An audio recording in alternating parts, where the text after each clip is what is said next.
হারিয়ে ফেলছো তুমি আমায় কোনো এক নতুন মানুষের আশায়। আমিও দেখি সেই মানুষটা কতদিন হ্যাপি রাখে তোমায়।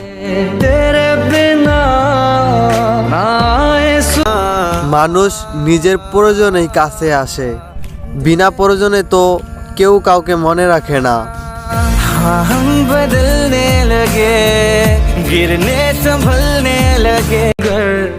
লাইফে এমন কিছু ডিপ্রেশন আছে যা সৃষ্টিকর্তা ছাড়া কারো কাছে প্রকাশ করা যায় না।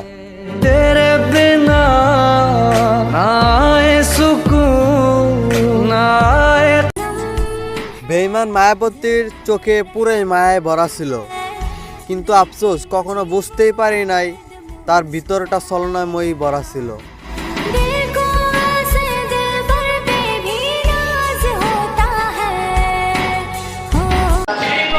মায়াবতী, তুমি তো প্রমাণ কইরা দিলা সব মানুষকে বিশ্বাস করা ঠিক না।